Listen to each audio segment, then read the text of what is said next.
Good morning, Dog Nation. My name is Brandon Adams, and this is DawgNation Daily, the daily podcast for Georgia Bulldogs fans. Now, it was already going to be a busy edition of our program, but it gets busy off the top with a little bit of breaking news here. Georgia has added another massive non-conference series to its future schedules. Now, we're going to do a bunch on Missouri. We'll do a bunch on the young man that committed to Georgia this morning. We're going to have some fun at the Florida Gators expense. We're going to do all that on today's show, but this is happening right now. Georgia has added Ohio State to its schedule for 2030 and 2031. Interesting for a lot of reasons. First of all, these two massive powers within the college football world have only played one time before. That was the 1992 Citrus Bowl, a game won, by the way, by the Georgia Bulldogs. So it's interesting to get these two teams back together again, and interesting that Ohio State is dropped into a schedule that is already really tough for Georgia in both those years. In addition to the regular SEC slate, which Georgia will have to play, and presumably Tech to end the season in each of those years, the 2030 schedule already includes Clemson. The 2031 schedule already includes Oklahoma. So apparently, and obviously we have no idea how good any of these teams are going to be more than a decade into the future, but apparently Georgia is going to play Clemson and Ohio State plus an SEC schedule, and then Oklahoma, Ohio State plus an SEC schedule. Something else that kind of jumps out to me about the announcement here is, the best I can tell, this is the first time since this flurry of non-conference series were announced that Georgia gets the first home game. Check my math on that, make sure that I'm right. But in most of these previously, it's been, hey, you do what you can do to get the series scheduled. And that meant Georgia going to the school first and then getting the return game back, and in some cases many years after the fact. For instance, the first Georgia-Oklahoma game will take place in 2023. The return date back in Athens isn't until 2031. That was kind of the format that a lot of this kind of stuff followed. Road game first, home game second. In this particular case, the home game for Georgia and Ohio State, I believe, is going to come first in this series, and then Georgia goes to Columbus after that, and I believe the 2031 game will open the season. I believe I've got that right. All of this is very new here, obviously, right now. So before we kind of get going with today's show, and we're going to hear from David Green coming up in just a couple of minutes, former Georgia quarterback. We'll talk to him about a lot of different things, this obviously included. I want to get a few of your comments there as well. I'm assuming you're in favor of this. I think it makes college football more exciting. Obviously, a lot of programs are kind of following suit on the path that Georgia really set forth. You know, we've heard even Florida, who's always been maybe more hesitant than other programs to play these kinds of games. They are reportedly on the verge of announcing an Arizona State and a Cal. You know, so even they are kind of getting in the non-conference scheduling mix. I believe they have one coming up with Utah, if I'm not mistaken. So they've kind of already kind of gotten into this, and obviously Alabama's done some of this kind of stuff now. Alabama just announced a big one with Florida State. Obviously two regional powers.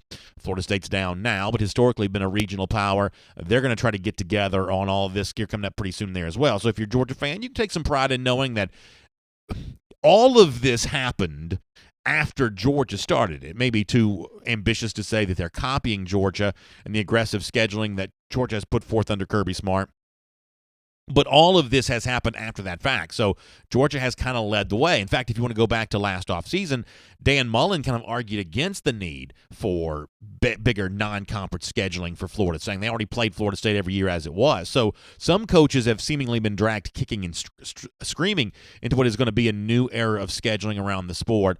Other coaches have done that more willingly, or even been willing to blaze the trail, which is what it appears that Kirby Smart has been when it comes to all of this. So if you're just joining us before DawgNation Daily gets going in full here today, got a little breaking news off the top. You can read more about this at DawgNation.com. You can react more to this at the forum at forum.DawgNation.com. Georgia's scheduling a non-conference series with Ohio State for 2030 and 2031. This also kind of dovetails on a Atlanta radio interview that Greg McGarity did yesterday, where he kind of teased the idea this announcement was forthcoming. Makes you wonder, about the sort of behind-the-scenes workings on this, where in some cases Kirby Smart and his staff have been credited with some of this scheduling. McGarity may be playing a larger role in some of this now, just given the fact that he was teasing this on the radio yesterday. That's probably not all that consequential one way or another, but the inner workings of all this, I think, do continue to be pretty interesting as Georgia really make some unprecedented decisions, doing some things that a lot of other programs probably look at kind of askew. The fact that Georgia willing to add two major non-conference opponents in the same years, they'll obviously keep playing the SEC schedule. Right now, the standard is you better be playing somebody out of conference. Georgia played Notre Dame this year. LSU played Texas. You better have some big non-conference game to give to your fans to kind of showcase the College Football Playoff Selection Committee. But no one as of yet has really done the double dip the way that Georgia's about to start doing it. It is a very brave, I'll just say it that way, a very brave scheduling decision for Georgia. And obviously, college football is a sport that when it changes has a tendency to change a lot very quickly. So who knows how the sport unfolds over the next decade? Does the playoff stay at 4? Does it go to 8? Does something completely unimaginable take place? Does conference realignment reemerge again to the point where the sport, the way we see it now, is unrecognizable a decade from now? All of that at least is potentially on the table. All you can do for now, though, is treat this news as it is. Georgia playing Ohio State, Georgia fans getting to travel to Columbus, Georgia getting to welcome Ohio State into Sanford Stadium, a huge alumni base for the Buckeyes here in Atlanta. It's one of the largest universities in the country, and so they have a big alumni base everywhere, Atlanta included. It's also one of those programs that, because of its prominence, kind of feels like a rivalry, even though you don't play them very much. Georgia fans didn't like Urban Meyer. Georgia fans have always compared the SEC to the Big Ten. So these programs, despite the fact they really have not met on the field, only just the one time prior, kind of feel like they have a little bit of a rivalry because Ohio State, given its notoriety, kind of has that rivalry with everybody. So let's kind of pop in here and let's do some comments on this real quick. And then we're about 5 minutes away from talking to David Green. And then after that, we'll kind of get back into DawgNation Daily as you've come to expect it. But I did want to kind of treat this news off the top here with Georgia and Ohio State. So we'll do all of that and then get the regular show going here in just a moment. So a lot of folks having some fun with this in the Facebook comment section. Let me get a couple of these.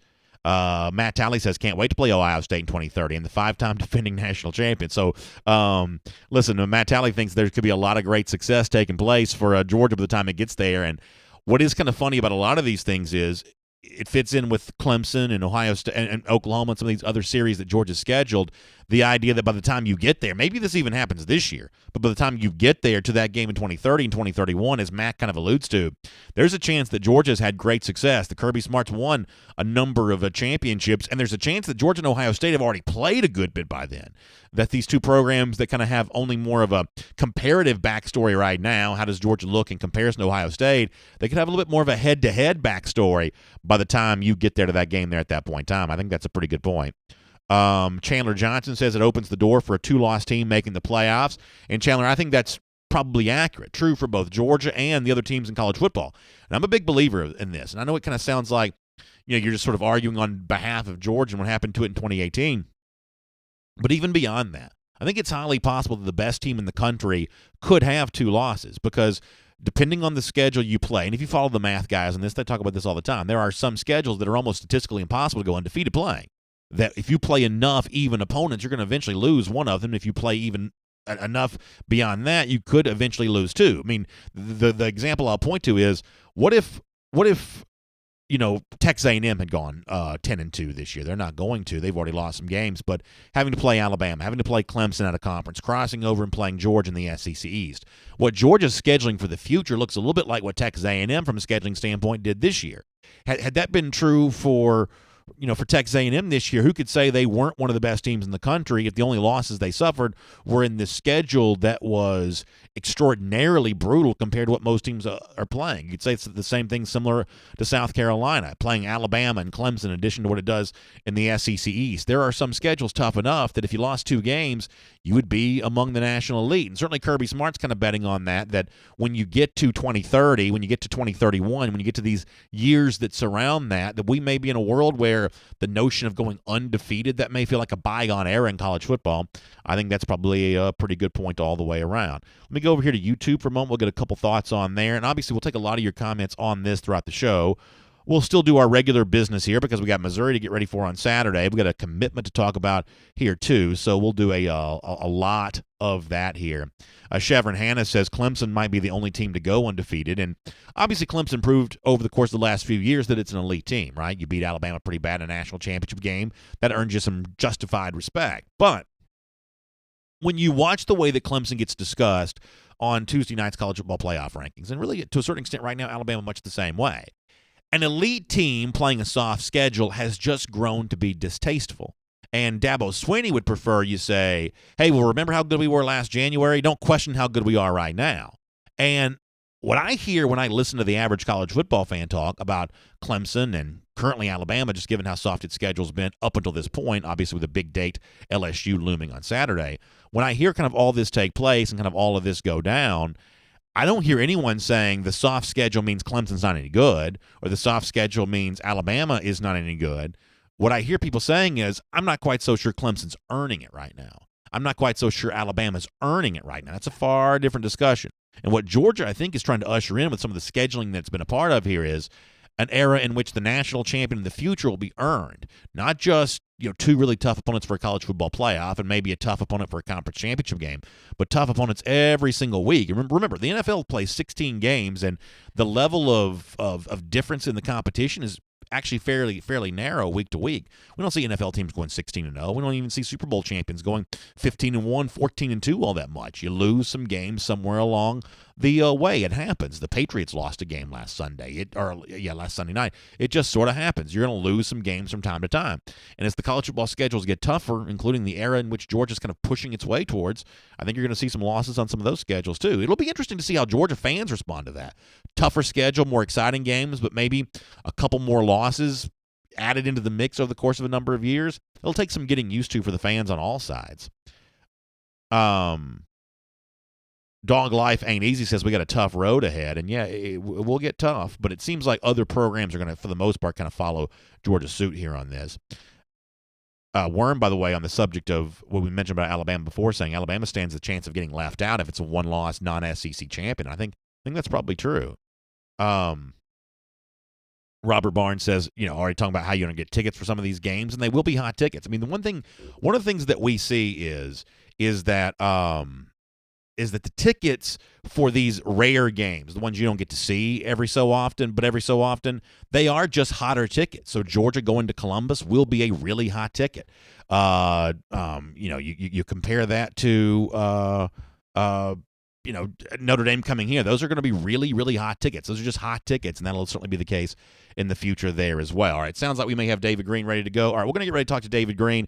After we talk to David, I'm going to update you on some Georgia injuries here coming up. So we'll get ready to do that with some Georgia injuries. And David's going to tell you about some fun stuff going on in downtown Athens here this weekend. So we'll do the regular show here, kind of out of order, but we'll kind of touch all the bases we're supposed to touch, including our buddy David Green right now. And boy, it is a great pleasure for me to have David Green, the former Georgia quarterback, back here on DawgNation Daily. Big things going on this weekend. Downtown Athens and Tailgate Apparel. He'll tell us more about that coming up in just a couple of minutes. But David, I know you, and I know how happy you were this past weekend. We'll get to the Georgia-Florida thing here in a moment. I want to talk to you about that. But also just kind of following in our lap here on this Thursday as we're getting DawgNation Daily up and running. Kind of some big news in that Georgia announces a future non-conference series with Ohio State. One of the biggest programs in the sport. Georgia gets a chance to host the Buckeyes in 2030, goes to Columbus in 2031. Before we get to the stuff we planned on talking about, would you mind just giving me an opinion as both an alumnus of Georgia, former Georgia player, fan of the Dogs right now, how cool it is from your perspective to see Georgia playing? Some of these big games going to be playing. It's a long way from now. We'll be old and gray by the time this game is played, but it's still pretty cool nonetheless, is it not? I love it, Brandon. Yeah, first of all, it's good to be on the show. Great win last weekend, and it's a good time to be a Georgia Bulldog. I tell you, I actually didn't even hear the news. My dad actually had knee surgery this morning, so I've been at the hospital dealing with that. I didn't even know that news broke. So I think it's awesome. I think that's the one thing that college football fans want. There's always so much guessing and arguing back and forth on who deserves to be in these playing spots. It's great when the better programs play each other, because I think that settles a lot of it early on, where you get a good idea for how your team stacks up. So I hate it's all the way to 2030. I mean, college football, there's no telling how much the game's going to change between now and then. But I'm glad they're at least taking steps in the right direction to start playing. Some of these bigger programs need to start playing each other. it was just a good for college football all the way around. As far as last week goes, I know you're also like me in that, Georgia needed a big game. Florida's a perfect opponent for it to come against. Around here we talk all the time about being a Gator hater and how much fun it is to beat up on the Gators. How much did you enjoy last week seeing Georgia for the third straight year go to Jacksonville, look great in this game, really from a physical standpoint kind of dominate the game? Final score seemed a little close, but physically Georgia was dominant in the game. How much fun was that for you to watch? Yeah, it was fun. On the offensive side of the ball, it was fun to see Georgia kind of get into some rhythm. A lot of credit obviously goes to the offensive line. I mean, they were physical, played outstanding. DeAndre Swift does what he always does. Such a game changer, one of the best backs in the country, no question about it. Jake Fromm, the way he stepped up, I mean, holy cow, the plays he made on third down. I mean, time and time again, we needed him to make a play. And every time it came up, he answered a bell. And then how about Kager out wide? I mean, he has really kind of solidified himself as kind of the go-to guy right now and is making big plays, playing with a lot of confidence. And Georgia, if anything, we needed to find rhythm, on offense. And it was glad to see that we were able to do that. And seeing guys making plays, Harry and making that catch on third down or whatever. I mean, holy cow. I mean, with that kind of play, the thing I love to hear is Kirby at the post game goes, he says, I wasn't surprised. He does it all the time in practice. And so it's just fun to watch. And then obviously the defense. I mean, considering defense has not given up a rushing touchdown all season long, I mean, that's beyond remarkable at this point. Defense has played great. I know so much attention up to this point has been on the offense and kind of the lack of production we've had up to this point.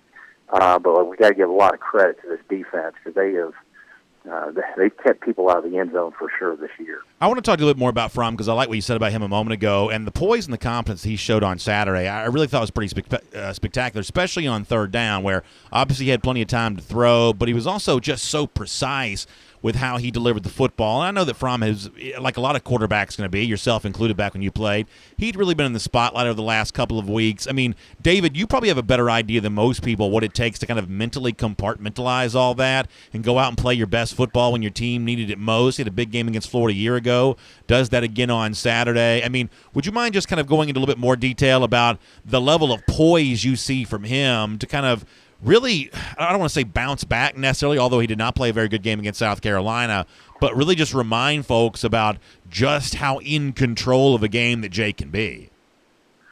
Yeah, well, I'll say this about Jake. I think one of the best qualities he has as a quarterback is he's steady. I mean, you pretty much know what you're going to get from him week in, week out. He's a great competitor. I mean, you can tell this is his third season. He's been our starting quarterback, and you can count only a couple times where he really didn't come out and play a really good football. That kind of pop up in my mind, but other than that, I mean, he's played remarkable for us, and to me, he's never really seemed to lack confidence. And so, look, I've been blown away with this kid from really the first time he stepped on the field. I mean, the way he handled himself as a true freshman. There's been two, five-star quarterbacks leave because he has held on to that position. I mean, what he's done and the way he leads our program, I mean, we couldn't ask for a better guy to be running and leading this football team than Jake Fromm. I mean, he's the epitome of a collegiate athlete, kind of what you want, and a guy leading the team. You also mentioned Lawrence Cager there as well, David, and obviously he had a pretty good year last year at Miami, caught some touchdowns, and I think Georgia fans were kind of excited about bringing him in here, but a lot of people didn't really know that much about him. I mean, what does it say to you that, or I guess the question I really want to ask is how is it that he's having as much success as he's having? Because he wasn't necessarily an elite recruit coming out of high school compared to some of the guys on the Georgia roster, and statistically he was pretty good at Miami a year ago, but it's not like people expect him to come in here and lead the receiver room the way that he has. Yeah. What is enabling Cager to have the level of success that he's enjoying right now? Brandon, it's funny you say that because the one thing about recruiting and when guys get there, you really never know how guys are truly going to fit in when they get there. I mean, we've seen it for years. You'll get guys that aren't that highly recruited that come in and they feel like they're right at home and they're hungry to be great and they just fit right in and they feel like that's where they were born to be. And then you'll have other guys that are, 5-star recruits, and they got all the ability in the world, and they just never really feel, and they never really fit in for whatever reason. Cager's obviously one of those guys who's came in. Obviously, he's got a great rapport with Jake, understands the offense. Clearly, he's hungry to be great because, he's out there competing his tail off, playing with a tremendous amount of confidence. And if for whatever reason this offense, this talent, it fits him perfectly, and you can tell he's a kid that's got a lot of confidence in playing, and you can tell he's having a lot of fun. And so that's the beauty of the whole thing in recruiting and new guys coming in. You just really never know how they're going to fit in once they get there, and how do they fit into the team. And clearly he's kind of fit in and molded in perfectly. I want to get some information from you on what's going to be going down in Tailgate Apparel there in downtown Athens before we let you go. Let me squeeze in one more thing, David, before we get there. It's obviously Missouri on Saturday, and I think the crowd's going to be in the game. It's a night game. That's really cool. The light show will be back on display again. But as a guy that won big games at Georgia and then had to get back up and play again the next week, mentally, what does it take to be ready for what the Tigers bring into Athens on Saturday? Well, I think the key is, as a player, you got to. What's the big picture? And the big picture is, you got to keep winning if you want to be back in the SEC championship game. Look, it was a great win against Florida, no doubt about it. Let that be kind of the springboard, to help us kind of fine tune our craft as we kind of get into this last half of the season. So there's a lot of ball to play. I think you got to use that as a confidence building game, but knowing that we obviously got much higher expectations and goals long term. We haven't played near to what this team, I think, is capable of playing, and I think the key is just staying hungry, not getting complacent on a good game last week, and knowing, hey, how are we going to get better? We played well enough to win last week. How do we get better? So late in the season, whether we get a chance to maybe play, we're going to play Auburn, you got a chance to either possibly play Alabama or probably LSU in a championship game. How can we get to the level where we're ready to compete against those guys and win that game? So obviously another home game here in Athens means another big day at Tailgate Apparel. It's 279 East Broad Street there in downtown Athens. It's the old Harry Bissett's building. It's kind of right there in the center of everything, whatever your pregame activities are, tailgating and everything else. And David, one of the cool things that I know that you guys always do is plan a big day before the game there. Big celebration of Georgia football, a great chance to stock up on some apparel for the upcoming holiday season. A lot of tough to buy for Georgia fans. Tailgate Apparel is the perfect thing for them, and no doubt y'all got some fun stuff going on this Saturday there as well. Yeah, no, we're fired up. I tell you, we got the great Garrison Hurst. Wow. Coming Saturday, which, obviously anybody that knows anything about Georgia football and RBU, Garrison Hurst is one of the greats. So he's going to be there from 1 to 3 on Saturday. So, and Garrison's got kids that still play ball typically on the weekend, so he doesn't get back to Athens that much. Yeah. And so if you're a fan, make sure you come out there because, like I said, he's got kids that are still playing balls on Saturday, so he doesn't get to as many Georgia games as he'd like. So he's going to be in town.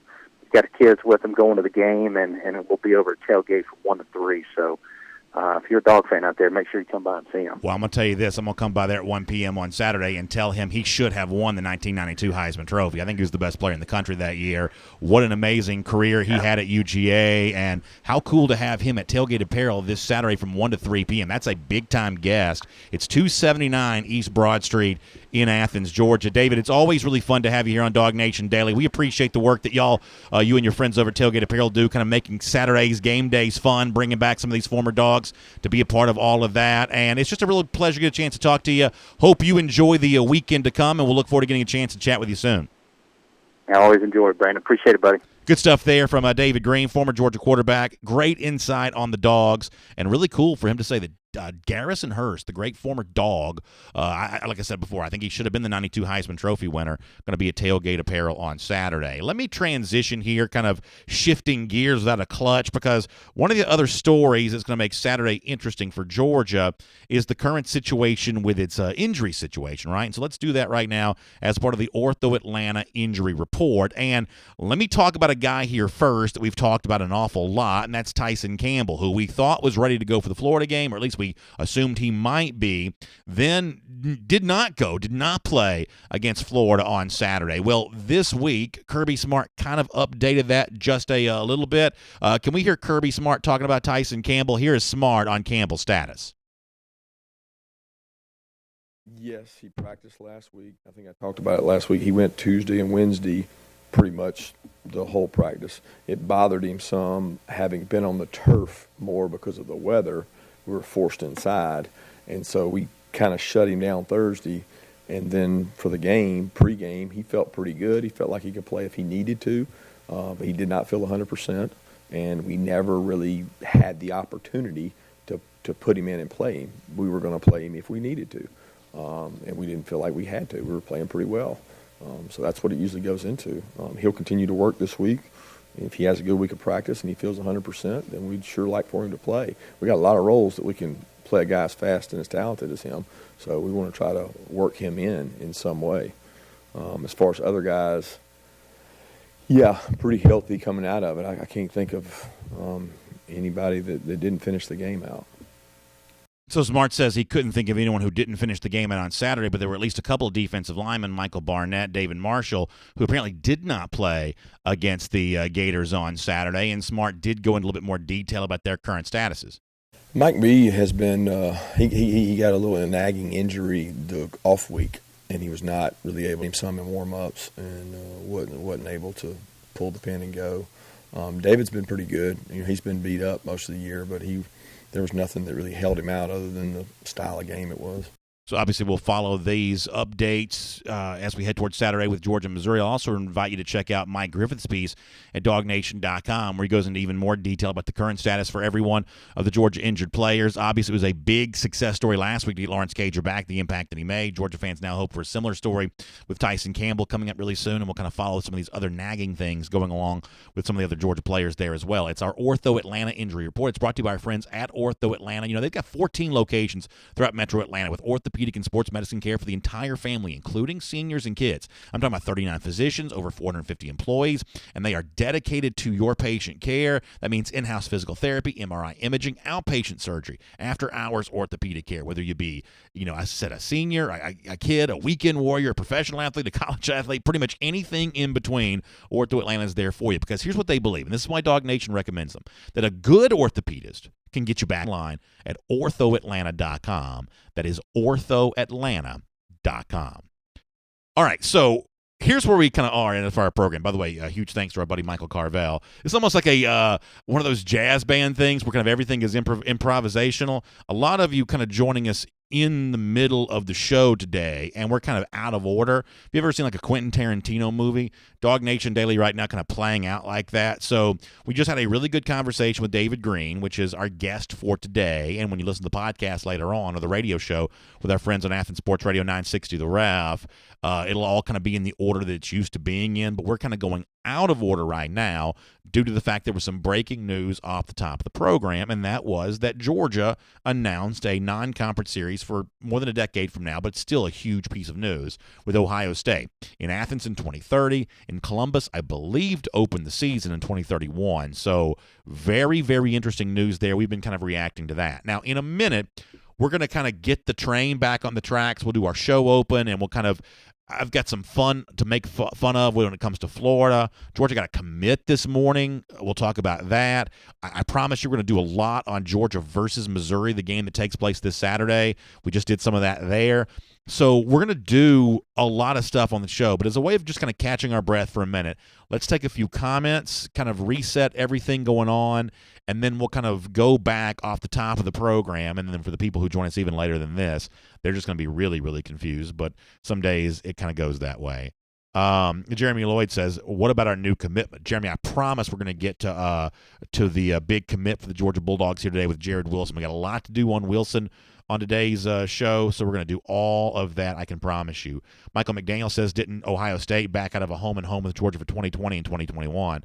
Honestly, I know they one time had a series scheduled. I can't remember, who did what and when. You may very well be right about that. All I can remember is they had a series scheduled. Now they're not playing it. Anthony Fonchi kind of reminding us that, and the most interesting part of this news is in 2030, Georgia's got Ohio State and Clemson. It's like its own version of the college football playoff before you even get to the SEC slate of the schedule, and then doing the same thing the following year with Ohio State and Oklahoma. It's almost like a made up schedule, right? It's almost like the schedule that a kid would make up for who Georgia would be playing. My son likes to do this, where he likes to just get a sheet of paper out and kind of like make up these like random schedules for teams to play. This is like a schedule like he would have put together, just all these big name brand type teams. Adrian Carver on the subject of Kelly Bryant, about the gamesmanship maybe coming from Barry Odom on this. Obviously, Bryant and his backup are probably far different, but my guess is Bryant probably plays in this game. I think this is probably pretty similar to what you're seeing coming out of Alabama about Tua Tagovailoa. My guess is that Tua's the quarterback for LSU, and my guess is that Bryant's the quarterback for Missouri on Saturday. The Cale Garrett, the linebacker, his injury, though, is not going to be recovered. He's not going to play, and arguably you make case that may even be a worse loss for Missouri all the way around. Jennifer Caldwell-Sperlin, thanks for checking in. This is a funny line from Drew Odom. I'm not quite sure what to do about this, but this is pretty funny. He says, buy tickets now because given the new image and likeness stuff, he says the players may get a 20% cut of the ticket sales by 2030. That's pretty funny all the way around. I like that. Steve Shavini says, how about bring on Rutgers next? I'm taking everyone to the diner. Yes, Steve is one of our friends from over the Northeast area, so I'm sure he wouldn't mind seeing the State University of New Jersey hosting the Dogs at some point in time here. Chad Williams, this is a pretty good point, that when Ohio State comes to Georgia, it's going to be 100 degrees and 90% humidity.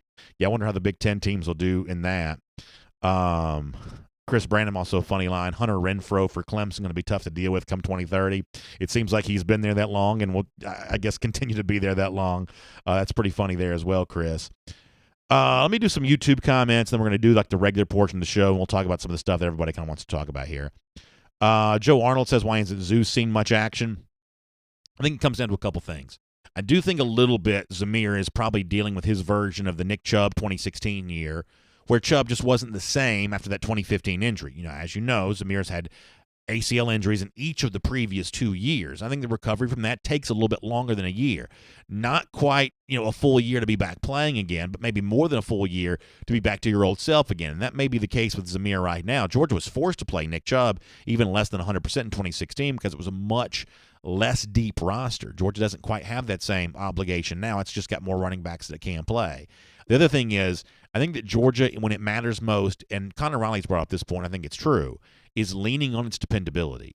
And that's Lawrence Cager at the receiver position. That's DeAndre Swift at the running back position. And probably secondary to that, it's probably Brian Herrien.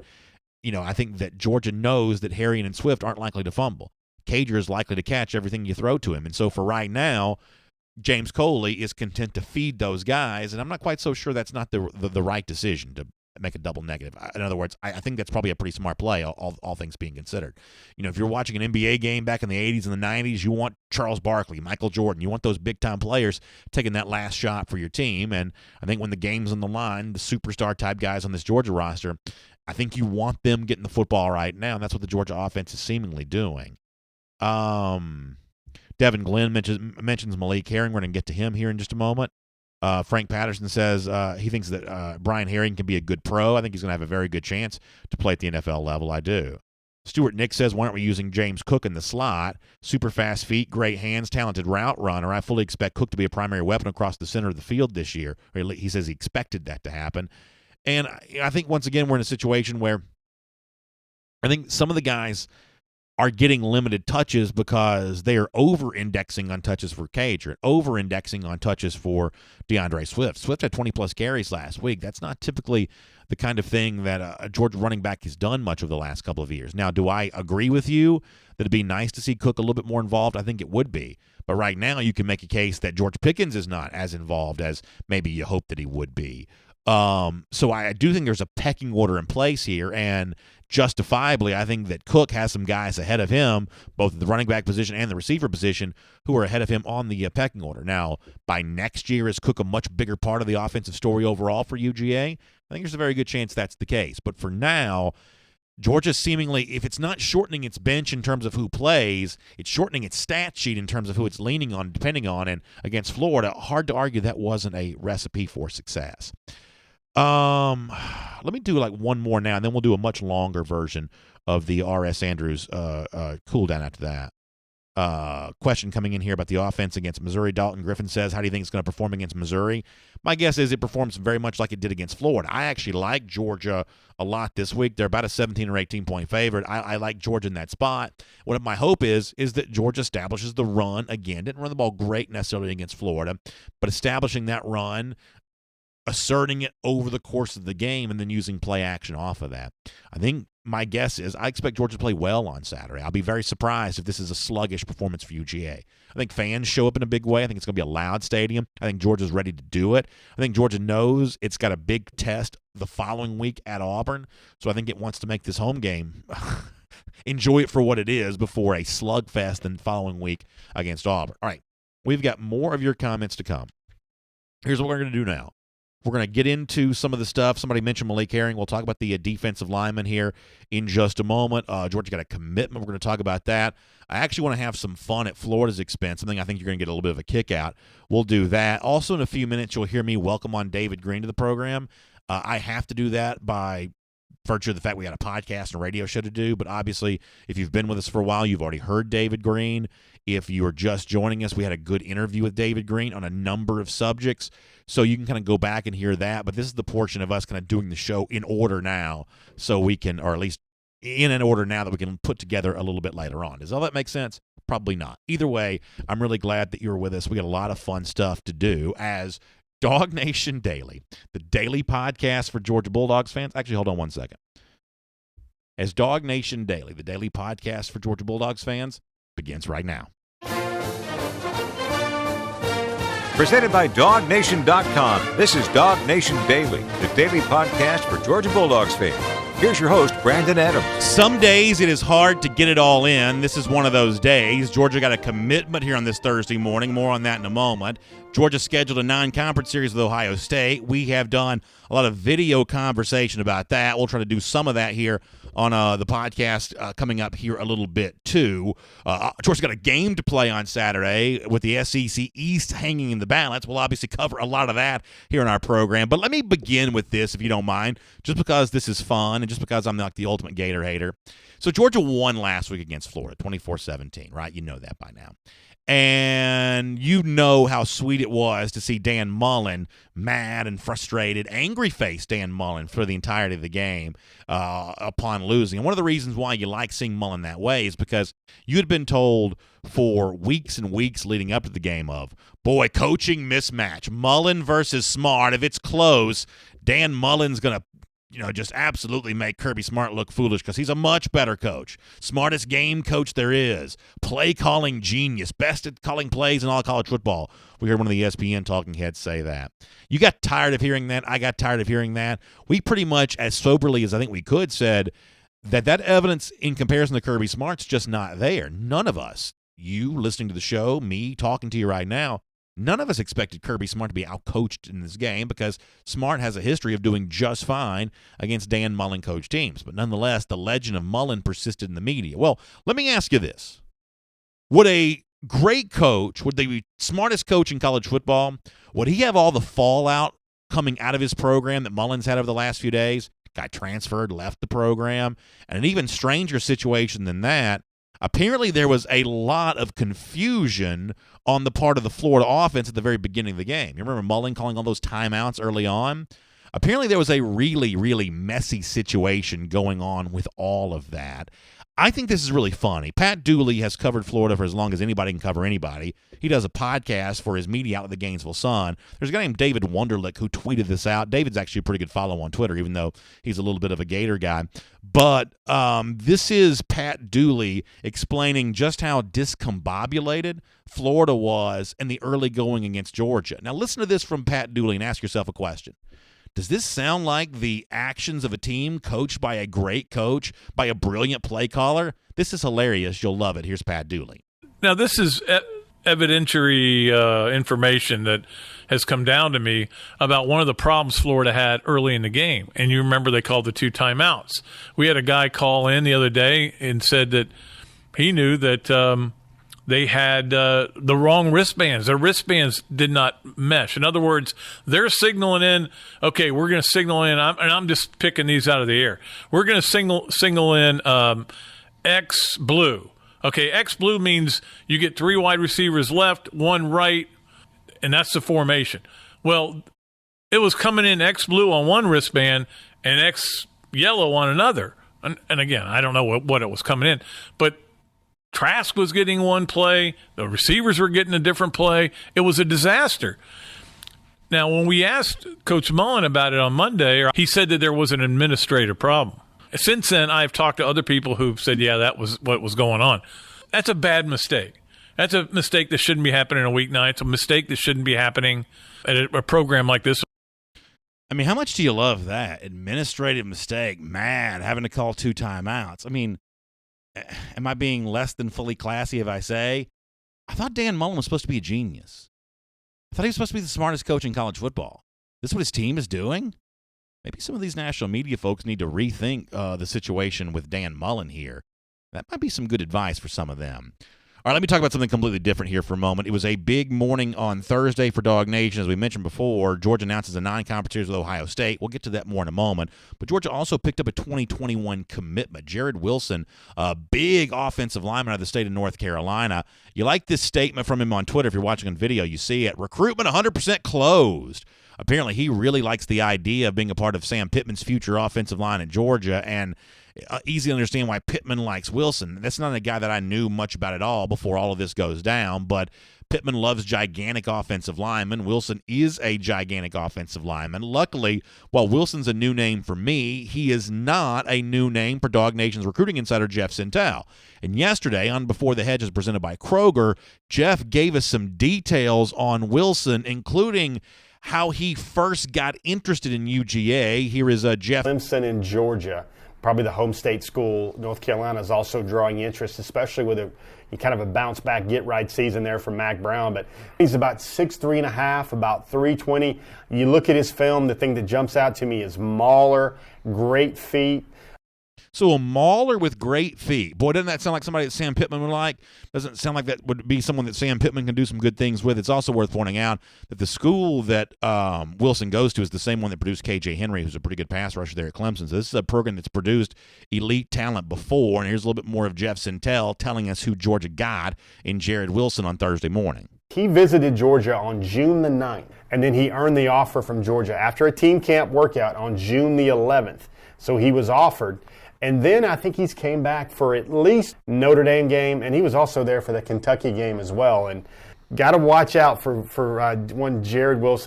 So it certainly sounds like Georgia jumped on him pretty quick when they saw him in the summertime because, as I said before, a mauler with good feet. And Jeff, you can go read his piece at DawgNation.com. He kind of goes into more detail about what the people who know Wilson's game best say about his footwork, and I think it's going to make you like him as a young man. Here's the other thing to kind of bring into focus on this. While Wilson becomes the 3rd commit for Georgia in its 2021 class, there's already a lot of headway being made for that recruiting cycle, and a lot of that's going on with the offensive line. That Wilson in the fold now officially, and he says his recruitment's 100% over. There are a lot of other guys who Georgia doesn't have public commitments from, but are expected to be close with the Dogs. As Jeff explains, that one of the real stories for Georgia in the 2021 class is the elite collection of offensive linemen that Georgia is heavily in the mix for right now. Here's a little bit more of Jeff on that topic. Big guy, raw guy too. He's only been playing football about 2 or 3 years, so he's somebody to look at. And, the 2021 class, Brandon, should Jared decide to go with Georgia tomorrow morning at 8 a.m., then that would be member number 3 of the Georgia class. And slowly but surely, just basically since this football season started, Georgia started adding potential 2021 targets. And for Georgia, let's make no mistake, I think the evaluation here is a guard or as a center here for Jared. I don't think he's going to be an offensive tackle guy. He doesn't kind of have that reach and arms that Georgia likes to find among its tackles. And for that Georgia 2021 offensive line class, there are names like Amarius Mims. There's names like Micah Morris. There's names like Terrence Ferguson. There's also Donovan Jackson out of Texas, the young man who basically shut down the opening as an offensive lineman this year, even with Big Tate Ratledge there. He's another top target for Georgia in that junior class of 2021 offensive linemen. So if you want to get more on Jared Wilson, the latest UGA commit, check out the piece at DawgNation.com on him right now. You can go to the forum at forum.DawgNation.com, or you can go back to one of the DawgNation video channels, especially YouTube, and rewatch yesterday's edition of Before the Hedges presented by Kroger. So let me see if I can chronicle everything that's going on right now. Georgia got a commitment from a 2021 offensive lineman this morning. It's scheduled a future non-conference series with Ohio State, and it's getting ready for a massive home game on Saturday with the SEC East potentially at stake as Georgia tries to run through these final conference games for the month of November. Are you with me on all this so far? Because it is that kind of day around Dog Nation.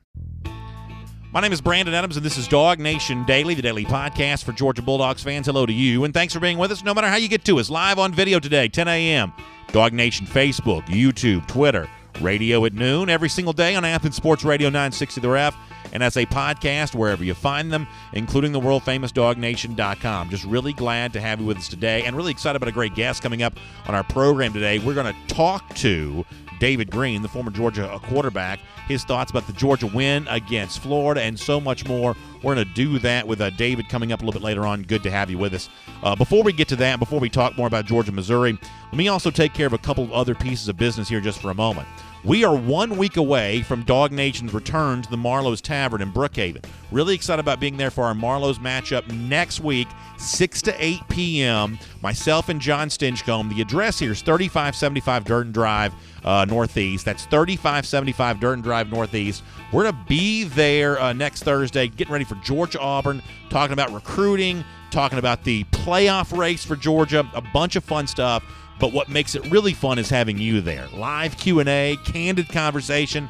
John has some great things to say when the cameras aren't recording. 6 to 8 p.m. a week from today, Thursday, November 14th, Marlowe's Tavern in Brookhaven. Can I also do one more thing before we move on with the show? Can I give a shout-out to my friends at Brasstown Valley Resort and Spa as well, because what a great thing they're celebrating. About 25 years in business right now, and an amazing opportunity for you. In honor of the 25th anniversary of Brasstown Valley Resort and Spa, you can get 25% off on select dates in November and December. So head this late fall, kind of holiday time of year, select dates, 25% off with our friends at Brasstown Valley Resort and Spa in honor of their 25th anniversary. But you got to use the promo code. It's BVR25. That's BVR25 when you go to BrasstownValley.com. I've been there this time of year. It is beautiful. You see the video right now. Those mountains this time of year are amazing. Weather's so nice, so pleasant outside, and a great chance to get to Brasstown Valley Resort and Spa. Just make sure you use the promo code BVR25 for great savings on dates where available. With all that said, let's turn our attention here to Georgia versus Missouri on Saturday. And let's do that as we go around the doghouse, brought to you by our friends at Online Trading Academy. And I think one of the real storylines for Georgia as you head towards Missouri on Saturday, Georgia given its number 6 playoff ranking right now, is Georgia is definitely the defensive team in the national championship conversation, right? Not to say that Ohio State doesn't have a great defense, not to say that, Clemson, Alabama still can't stop you when they need to, but everybody's got a brand, everybody's got an image, and the Georgia image right now is this is the defensive team in that group. We talked about yesterday what Rob Mullins, the selection committee chairman, said about Georgia being the highest ranked one-loss team. Georgia right now is a team known for its defense. Obviously, it's a defensive-minded head coach. And in particular, one of the areas in which that Georgia has established itself is probably a better defensive line than it had a year ago. Georgia wasn't great necessarily always stopping the run last year. We've talked about those stats. Better in that regard this year. And one of the reasons why I think Georgia fans aren't worried about a letdown against Missouri, and one of the reasons why I think Georgia fans assume that Missouri struggles on the road, continue in Athens on Saturday, is I don't think the average fan thinks, and I think they're correct to think this way, that the Missouri is going to be able to do much against this Georgia defensive front that's kind of asserted itself pretty strong right now.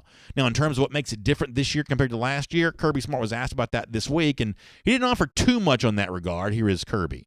Another year older, some more guys, probably a little more experience on the edges. We were extremely thin last year on the edges, and now we've got some more guys with experience, pretty similar inside. Pretty similar inside, he says, but when you look around those edges in particular, hard not to notice a few guys seem to be really blossoming right now. Now, obviously, Malik Herring had kind of a nice conclusion of the 2018 season, but when you watch him on Saturday versus Florida, this is a pretty special young man. I don't just mean the back tuck that he did as a way of celebrating the win over the Gators. Herring right now is the guy we thought he would be as a part of the class of 2017. So why is the Georgia defensive line playing as well as it is right now? I think Herring's a part of that, and Smart also talked about him this week. He was a good athlete coming out. He played really hard when he was young. He's gotten better. He had a really good game against Georgia Tech. I guess it was last year when was a very different kind of game, but it was right up his alley. He had played against that style of offense in high school, and it was unique. So that gave him confidence. But he's gotten better. He's worked hard. He's a good athlete, so he continues to develop. He continues to develop, and this group overall would seem to be continuing to develop. You almost get the sense in the final few games of the month of November, heading towards a potentially very fun December and maybe even beyond, that there's the best could be yet to come for the Georgia defensive line, because much the same way that Jordan Davis in the interior of the defensive line emerged over the course of his freshman season a year ago, you may be seeing Trayvon Walker on the verge of doing some of that kind of stuff as well. Walker may have the highest ceiling athletically of anybody on the Georgia roster, and when you talk about the Georgia defensive line getting it done, even though he's just a freshman, I think you have to include Walker in that discussion right now. In fact, Kirby had a lot to say about his young freshman when he spoke to reporters this week. Here's more of Kirby on Trayvon Walker in particular. He's talented. He's bright. He's conscientious. He's one of those people that he takes pride in his performance every day. So, like, he'll watch a tape and say, man, I see what you're saying, Coach. I can do better than that. And he raises his standard. He gives tremendous effort when he's on the scout team. He comes over to our group, works really hard. Got a lot of promise because he's got a lot of heart. And we got to find ways to use his talents more. Like, he's playing, but he's a talented player. He had, probably one of the biggest plays in the game nobody talks about is the batted ball that he made and stopped the drive. If you're like me, the part of that comment that caused your ears to really perk up is when Kirby says, we've got to find ways to use his talents more. There's a part of me that wants to say, ooh, tell me more about that part, because what I've seen's already been pretty good, and I told you during the offseason that I have lower expectations for freshmen along the defensive line because of just the recent track record in the SEC. But when Smart says, I like what he's doing now, and we're pushing to get him to do more, find ways so we can involve him more, that makes me really look forward to what I might see on Saturday, especially now that he's back from a little bit of a brief injury situation. That makes me really, really eager to see more of what Trayvon Walker brings to the table. This is a good Georgia defensive line right now. Veterans, young guys, all in the mix. Very tough to run on, very tough to score on, and that as much as anything else is one of the reasons why Georgia's a national championship contender at the moment. It's Around the Doghouse. It's brought today by our friends at Online Trading Academy. When you think about going to Columbus for the game against Ohio State in a few years or buying those tickets here in Athens, that requires money, right? We all want more money, and one way or another, we know the way to get that is by investing. But one of the big questions you ask yourself is, what do you invest in? Well, the first decision, the simplest decision, is simply the decision to invest in yourself. That's what Online Trading Academy provides, a chance to learn how the markets work. They teach you both in the classroom and online across a variety of trading styles and an entire spectrum of asset classes. They will give you the information you need. You will be armed to go out and figure out a way for the markets to work for you, regardless of which direction the markets might be moving in. But you've got to go to this website. It's tradingacademy.com/Atlanta. I have a tendency to say this fast, so let me try to slow it down. Trading with a D. tradingacademy.com/Atlanta. That'll get you in touch with Online Trading Academy. Great to have you here today on DawgNation Daily. As promised, it's the former Georgia quarterback. Hope you enjoy David Green right now. And for those of you just joining us, sorry for the bait and switch. Let me see if I can explain everything that has gone on. So we had a very busy show planned, including, as you just heard, Georgia quarterback David Green. But right as the 10 a.m. hour hit, and we were actually on time, we were doing really well time-wise. Everything's going great. At least we're as close to on time as we typically are. But right as we're going on the air, Georgia dropped a pretty big announcement: the fact that it's going to play a home-and-home series 2030, 2031 with Ohio State. Now you say, well, that's a long time from now, BA. I don't really care about that, and some of you don't. I understand, but it's a massive, massive opponent, and I think it signifies a major shift in college football that Georgia is kind of leading the way in. Georgia scheduled a lot of these series, and a lot of that has been really powered by Georgia. So from that standpoint, it's news. We talked about that news off the top, which meant that we were then kind of running late for our show. So we went out of order. We took David Green. We talked to him. We just did our show open here in a moment, or a moment ago, kind of touching on a little bit on Georgia, Missouri. We've got more on that to come. We talked about the commitment of Jared Wilson, the 2021 name. Had a little fun at the expense of Dan Mullen, the Florida Gators. We had a lot planned today, and we're trying to get it all in. But on a day like this, when there's so much going on, it's just kind of a challenge to make sure you do indeed get that in, and that's what we did there. So here's what's coming up. We're going to do more on Georgia, Missouri, including what I think is kind of an interesting explanation from Missouri coach Barry Odom about why the Tigers have been so Jekyll and Hyde depending on where they've been playing. And I never know which is the good one. Is Jekyll the good one or is Hyde the good one? I never know which is the good one, which is the bad one, but you know what the phrase means. Barry Odom tries to explain that coming up here in just a little bit, so we'll allow him to do that. Also some interesting SEC news. I'll give you some early thoughts on some of these games for this weekend. Not official picks for me, I don't believe just yet, but I'm going to give you some early thoughts on this. As a part of our MyBookie Best Bets. We're going to cover a lot of ground on that. Before we do that, though, let me just do one or two more comments just to kind of cleanse our palate here. We'll kind of move on with the rest of the show. It sounds like some of the Facebook folks are battling back and forth here a little bit.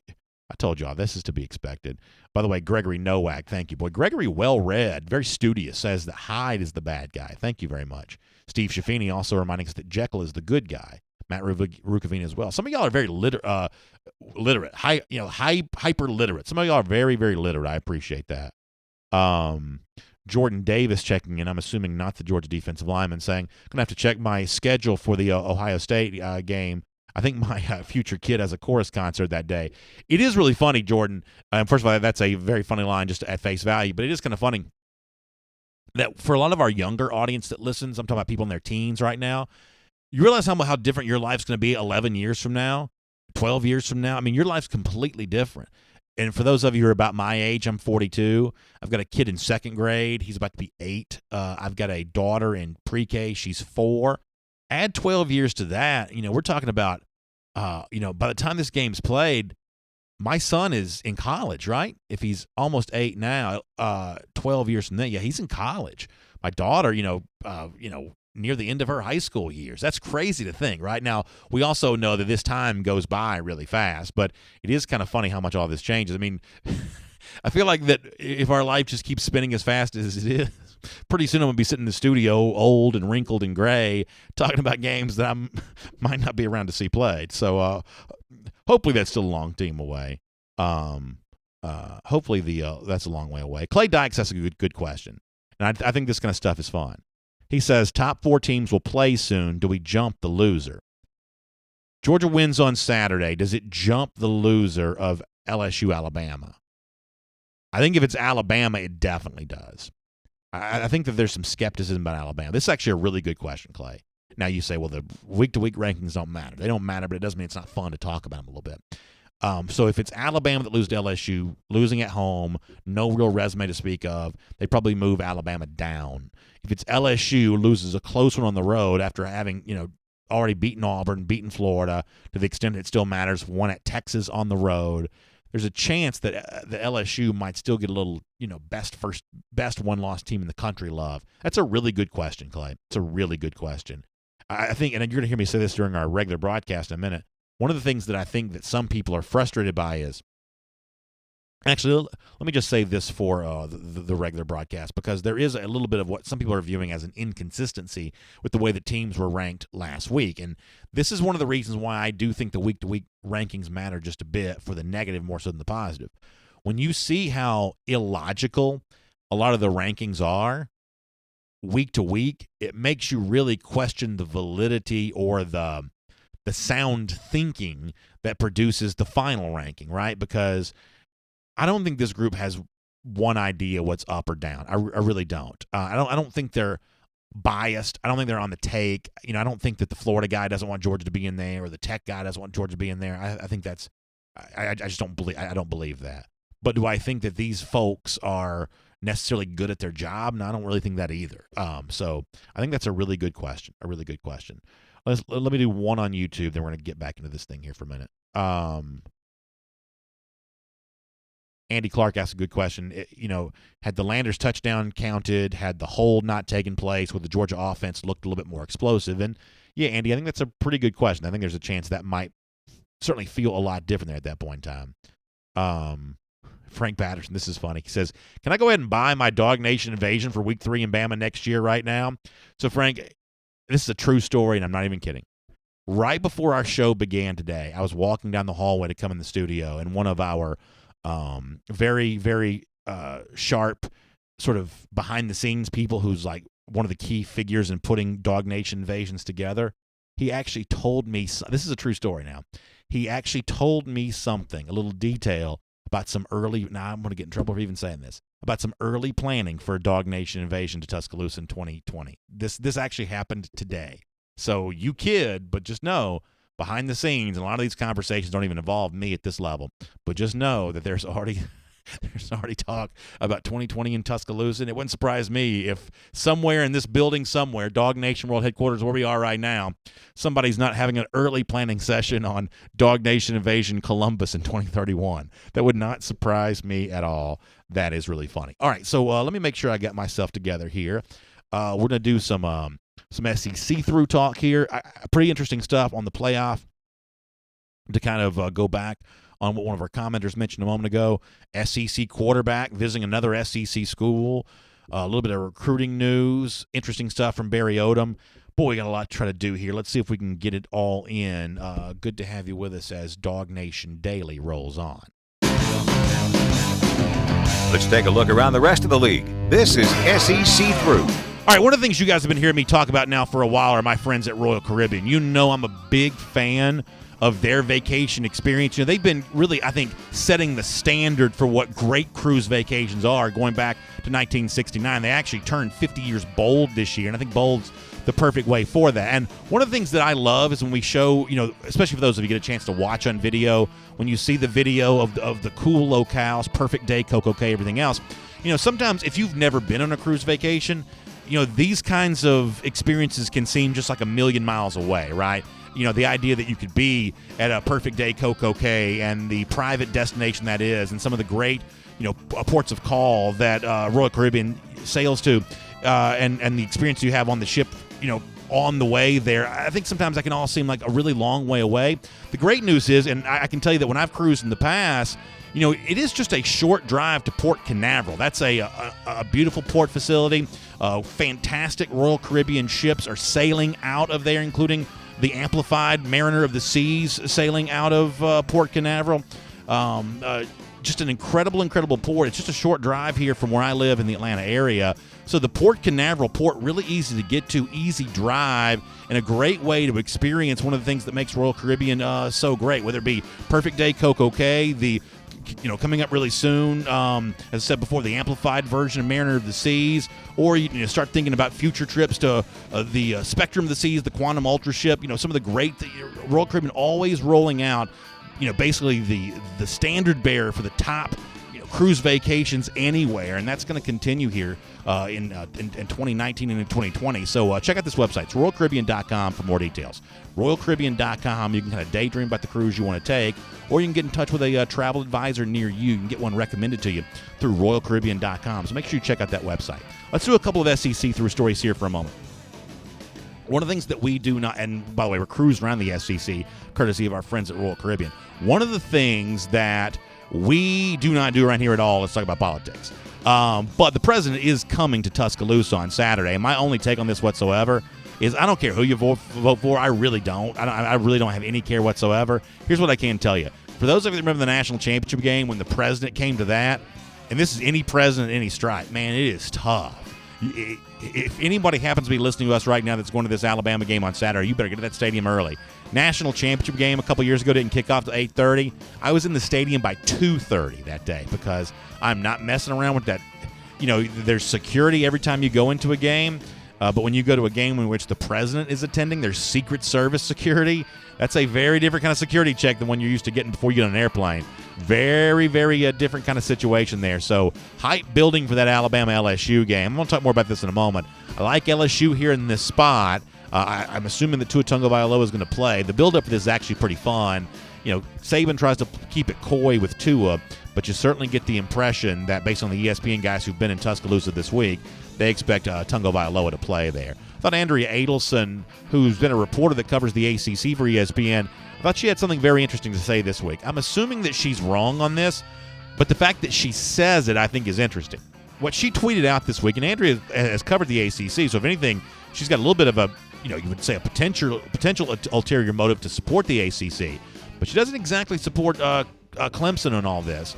She tweeted out this week that she believes there's a chance that if Clemson goes undefeated it could be left out of the playoff on the basis of just a small number of quality wins in comparison to some of the other top teams around college football. Now, I find that to be pretty curious here because most people believe that if Clemson goes undefeated, it makes its way in. Adelson on Twitter actually made a pretty good case for why that might not necessarily be the case. I think she'll be wrong, but it's a pretty provocative argument, all things considered. One of the things that some people were frustrated by, though, was the lack of logic and consistency that the selection committee used on Tuesday night. And this does matter a little bit, even if the first rankings ultimately don't have a lot of bearing on the final ranking. Committee put in Penn State over Clemson because Penn State has a better resume, but then ranked Alabama over Penn State on the basis of what I guess is the eye test, right? So I think that what some people are hoping for is a little bit of consistency on the part of the committee.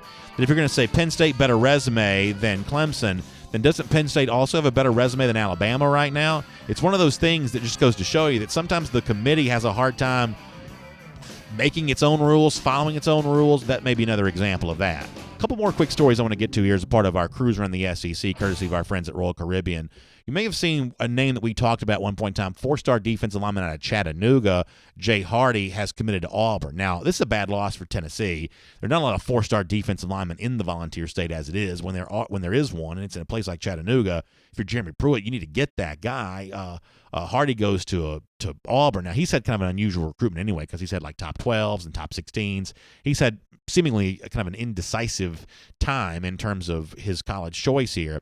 Let me also point out something else for a moment. Think about the hype that Florida has gotten over the last couple of years since Dan Mullen has been the coach there. And I know that Florida beat Auburn on the field this year, but given the fact that Auburn still gets recruiting wins like this, Hardy's a pretty good-looking defensive lineman. Can you really say that Florida somehow has a better program than Auburn is? I mean, isn't the difference in Florida and Auburn for the most part the fact that Auburn plays in the SEC West, plays a difficult schedule, has to play Georgia every single year, plays a tough non-conference opponent every single year? I think that rumors of Auburn's demise have been greatly exaggerated. Now, Auburn fans getting tired of Gus Malzahn's an entirely different story. When you see the recruiting wins that Auburn's getting, if you're Tennessee, who had a guy just leave your own backyard, if you're Florida, who seems to be sort of building its entire program around three-star prospects, I think sometimes we kick around the wrong program for kind of being less than it once was. One more quick cruising around the SEC story, courtesy of our friends at Royal Caribbean. Did you see where, speaking of Auburn, former Auburn quarterback Joey Gatewood apparently has a visit planned to Kentucky this weekend for the Tennessee game? Now, he's already redshirted, so I don't believe that, I don't believe that he'd be redshirting again, but may have to just sit out a year. I think Terry Wilson's coming back, I think.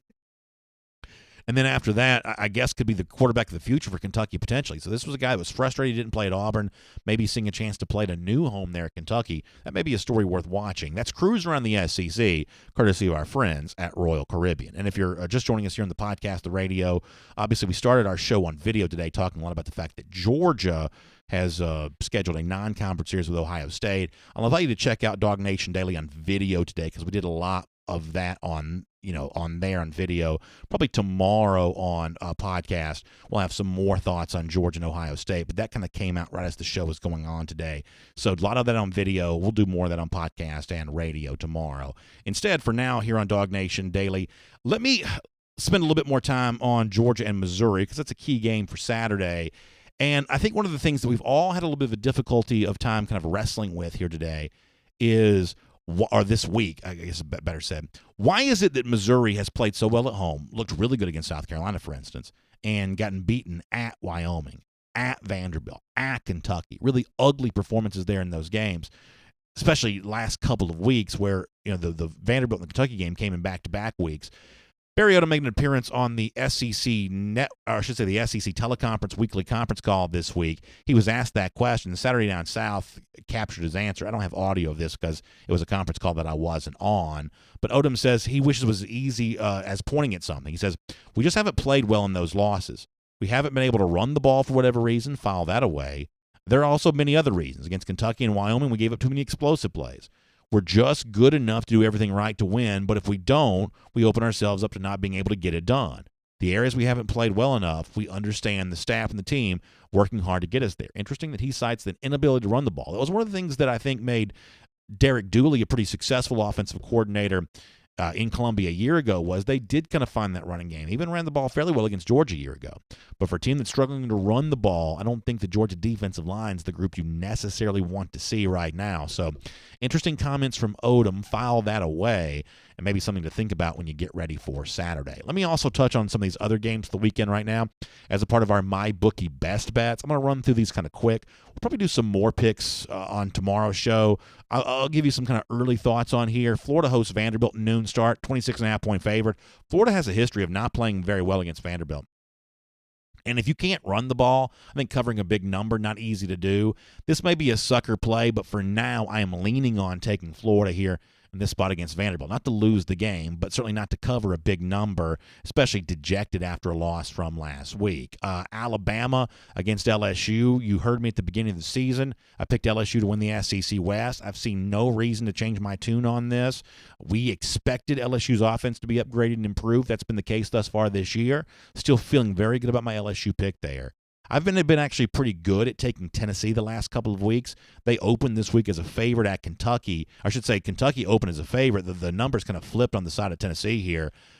I'm not quite so sure the home team won't be the play there. Early lean from me on Kentucky here in this spot. And then we're going to keep our eye on Penn State at Minnesota. The Golden Gophers, 6.5-point underdog. Whiskey hosts Iowa as a 9.5-point favorite. We'll keep our eye on both those games there as well. That's our MyBookie Best Bets. It's brought to you by our friends at MyBookie. You can find them online when you use the promo code DawgNation. That's spelled DAWG. You can get a big first-time deposit bonus. So if you're as excited about those games as I am this upcoming weekend, go to MyBookie online, use the promo code DawgNation. Before you even make a bet, you get a big first deposit bonus. I'm talking about like up to $1,000. First deposit can be doubled. So you'll be a winner before you even make your first pick. But you've got to go now, use the promo code DawgNation, find MyBookie online. Then after that, you play, you win, and you get paid. Yeah, so make sure you check out MyBookie there. I'll probably have more detailed thoughts on some of those games coming up tomorrow. I'm obviously really excited about LSU at Alabama, and it kind of works out pretty well given the fact that it's the 3:30 start. You get a chance to watch a lot of that before you kind of bleed over into Georgia, Missouri. So I am kind of curious. And frankly, from a Georgia standpoint, I don't think you need to have much of a rooting interest there one way or another. I just think that you should hope for being entertained by a game and then maybe find out who Georgia is likely to play, assuming it takes care of its business and gets ready for the SEC championship coming after that. So kind of some fun things to think about. By the way, something else that's fun to think about here on DawgNation Daily is our Gator Hater Updater. It's one of those things that we're really proud to watch that number keep climbing. You know our buddy Eddie loves that. How about 1,104 days? That's how long it's been since those lousy, stinking Gators have beaten the Georgia Bulldogs. And we look forward to watching that keep going the rest of this year and a whole lot more after that. Thanks for being with us. We'll talk to you again tomorrow right here on DawgNation Daily. And on video. Wow, we did a lot of stuff on today's show. And because of everything that we did do, we're also now running a little bit late. So technically, I don't have a lot of time for comments right now, y'all. I apologize because I got radio show and podcast I got to get ready. So let me take a few of your comments now. We did a lot of comments early too. So if you're just joining us, I really apologize for that. But we did a lot of comments early. So let me take a few of yours now, and then we will we'll get kind of moving here today. Kathy Aquavy Green says she's thrilled about the Jared Wilson news. Yeah, Kathy, I think it's good news too. I think that's really fun. We did a good bit of that early on the program. I think that's really good. Yeah, she says she's sure she missed that conversation. Yeah, Kathy, we kind of went out of order a little bit, so it wasn't exactly on the top of the show today, at least on a video standpoint, but it will be near the beginning of the podcast. If you want to check that out then, you can do that. But Kathy, it's good to have you with us now. Jacob O'Neill says that I always say that I'm running late. Well, listen, I think the thing of it is we're always trying to get a lot of stuff done. That's the thing. It's like, you can have one thing or the other in life. You can have order, you can have progress. Oftentimes, order is the enemy of progress. Think about that. Winston Mock says we need to go late today, too much to digest. And I certainly understand that, Winston. There is a lot to digest. I'd love to be able to go as late as I can. Our buddy Connor's not here today, though. So one of the things when Connor is here, he helps me get my radio show ready to go because we are, we come on here live at 10, but there's a little bit of a replay of that at noon for the radio. And so when Connor's not here, I am left to do the radio stuff on my own. So that is that. Jacob O'Neill says, let's go to 12. Yeah, I can't go to 12. If I do, the folks in Athens on the radio will not get a chance to hear DawgNation Daily today. Let's see what else is going on here on YouTube.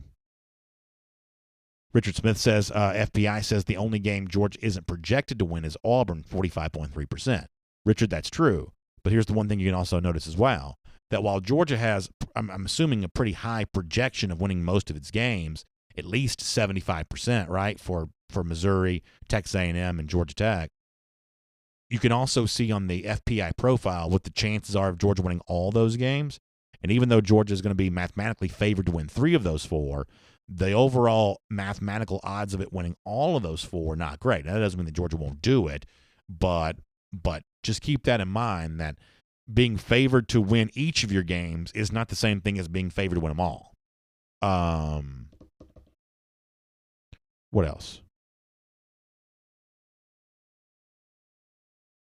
Radiant Noah says it's going to be a huge blowout, even though our walk-ons will be scoring touchdowns. Boy, that sounds good. That certainly sounds good. That sounds really good for sure. Really good. What else is going on over here on YouTube? Scott Harris says, did Cade Mays get hurt in the Florida game? I don't have any information on a Mays injury necessarily. I do know that Mays has been forced to kind of move around here a little bit, and I think that on the virtue of, I guess, merit, for lack of a better phrase, I do believe that Ben Cleveland is your right guard starter right now. So I don't believe that's injury related. If I had to guess, I would not say that's injury related. RT367 says, screw the math projections. We have to suit up and play the game. RT, I would agree with you on that. I think that's probably about right. Radiant Noah says today's show is better than yesterday's. Well, Radiant, thanks for that. That's our goal, to be a little bit better every single day. I appreciate your feedback. Cold Blood says, I'm no longer doing score predictions for our Bulldogs. I kind of understand that. Frank Patterson says the only person holding Zeus back is Kirby, similar to Dean Smith and Jordan, plus Swift is a legend, but it's coming. So, Frank, I mean, I'm not quite so sure that Georgia's intentionally holding Zeus back right now. I think that it knows how pivotal a turnover could be, and I think they just trust Harrion and Swift not to turn the ball over. And I think that Zamir White right now is probably not as explosive as he'll be a year from now when he's more than a year removed from 2 straight ACL injuries. I think that's kind of the situation right now. My overall projection for Zamir White hasn't changed. I think he's going to be a terrific running back, but I don't think right now it's a case of Georgia holding him back. I think that Georgia's got a deep crop of running backs, and for the most part, the group is getting the job done. I mean, they're not just like mauling people with the running game right now, but certainly they are on the base of the Florida game, even though the overall statistics weren't amazing, they certainly set Georgia up for the win. Green Soldier says, BA, do you think in the next few years the playoff committee is forced to release a set of standards that they can adhere to? Seems way too chaotic for something that matters this much to college football. I think that's an interesting point, Green Soldier, and unfortunately, I don't think that's ever going to happen. I've made the comparison before with so-called algorithms. You know, why does one thing appear at the top of Google, something else not appear at the top of Google? Google will tell you, well, it's an algorithm. Same thing for like Facebook and Twitter and things like that. You know, how do some things, get the reach that they get, other things don't? It all kind of comes down to the algorithm. I think that power is derived from a lack of transparency. The more transparency that is created, the less powerful the people that are making the decisions are, because now we have a specific set of criteria to sort of judge them on. So in any situation, there's always going to be this sort of like vague thing attached to the list of criteria that leaves something open for interpretation. And, for the committee, that's where all the action resides. It's conference champions unless one team is unequivocally better than the other. Well, what does that really mean? It's intentionally vague to keep the power where it's supposed to be, with the people sitting in Grapevine, Texas. So the average fan wants that sort of transparency of the College Football Playoff Selection Committee, but providing more transparency reduces power, and no one anywhere voluntarily reduces their power. That's another philosophical point for today. We've got to get ready to go here. Joseph Kennedy says Auburn's going to be rested and angry. They'll be determined not to let us clinch the East on their home field. That's very true. It'd be very fun to be able to do that, obviously. I haven't really thought about that in those terms, that Georgia could clinch the East there in Auburn. It's almost like a version of like the 82, look at the sugar falling out of the sky type deal, going back to the great call from Larry Munson. I do expect Auburn to play better against Georgia than it played against Ole Miss. That's just the nature of college football, right? You zig and you zag. It was kind of a dead crowd for the Ole Miss game. I think Auburn was desperate to get its way into an off week. I actually took Ole Miss last week, so I felt pretty good about that.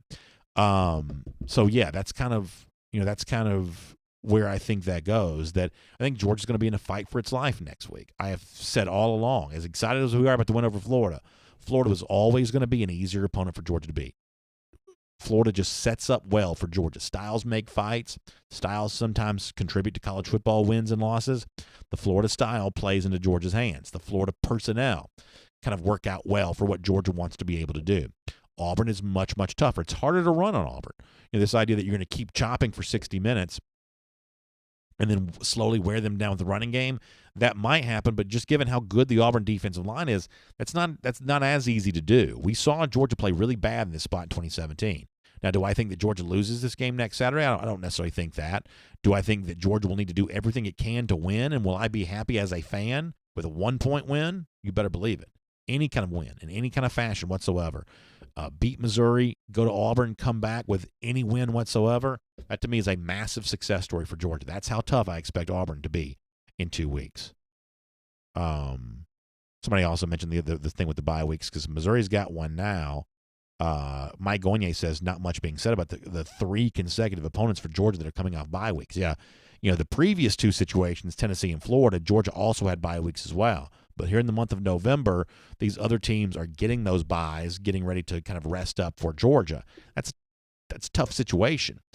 But, Georgia is deep. And, I do think even with byes included in the mix, I think November favors the deeper team because it just has more capable players to replace in the event of injury. So it's not easy.